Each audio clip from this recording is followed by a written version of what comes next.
સ્વાગત કરે.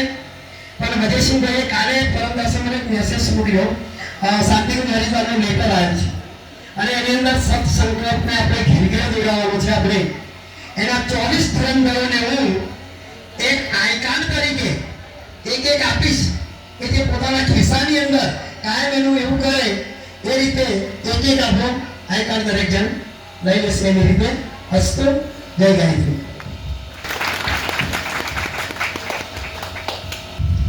ગૌમુખમાં ગંગા કેવડી છે,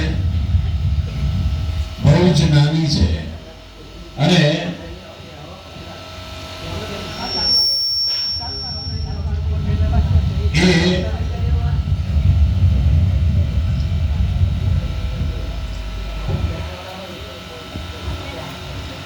એ જે ગંગા છે એ ગૌમુખમાંથી બહુ જ નાની.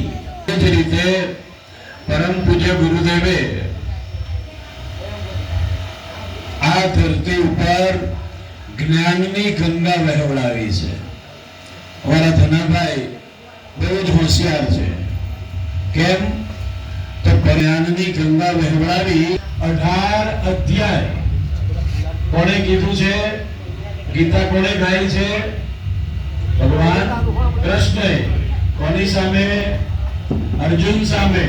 અને અર્જુનની નિષ્ક્રિયતા દૂર કરવા માટે, એને યુદ્ધમાં સક્રિય બનાવવા માટે જે 18 અધ્યાય હસ્તિનાપુર કુરુક્ષેત્રના મેદાનમાં ભગવાનને બોલવા પડ્યા હતા, એ જ 18 સૂત્રો એમણે અમને જ્ઞાનની ગંગાના 18 સૂત્રો એ અમને ભેટ કર્યા છે. આનાથી બીજી મોટી વિશેષ કઈ મોટી ભેટ હોઈ શકે? સાથે આપણા 18 પુરાણો આજે દુનિયામાંથી ભૂલાઈ ગયા છે. એ 18 પુરાણના 18 સૂત્રો એટલે આ નાનકડા કાગળમાં આવે છે અને એમાં બહુ સરસ વાત કરી છે કે ભગવાન સર્વવ્યાપી છે, ન્યાયકારી છે અને એના અનુશાસનનું અમે જીવનમાં પાલન કરીશું. પારસ્પરિક નર નારી પ્રત્યે અમે પવિત્ર દ્રષ્ટિ રાખીશું. આ ભારતની ભૂમિ એ તો સંતોની ભૂમિ છે, ઋષિ મહર્ષિઓની ભૂમિ છે અને એટલે અમે જીવનમાં વિવેકને મહત્વ આપીશું. એક સૂત્રની મારે થોડી વિશદ ચર્ચા કરવી છે કે મનુષ્ય ભાગ્યનો વિધાતા પોતે જ છે. ભગવાન કોઈને દુઃખ નથી આપતો, કોઈને સુખ આપતો નથી. તો આ સુખ દુઃખ મળે છે ક્યાંથી? બાવળ વાવ્યા હોય અને ઉનાળામાં એવી ઈચ્છા રાખીએ કે અમને કેરી મળે, તો એ બાવળ ઉપર કેરી મળે? ન મળે. એ તો બાવળિયા જ મળે. બરાબર ને? એમ જે મનુષ્ય સારા કર્મો કરે છે એનું ફળ સારું જ હોય. એના આધાર ઉપર એને એનું પરિણામ મળે અને ખોટા કર્મ કરનારને કોઈ સારા ફળ મળે નહીં. તમે જાણો છો કે ભગવાન રામ એમને વનવાસ ભોગવવો પડ્યો, દશરથનું મૃત્યુ થયું.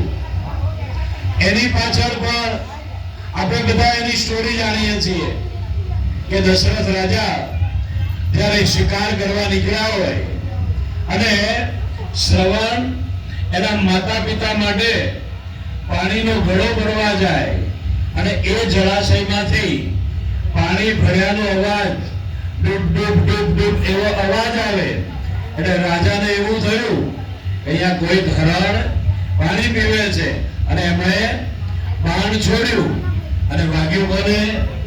શ્રવણને.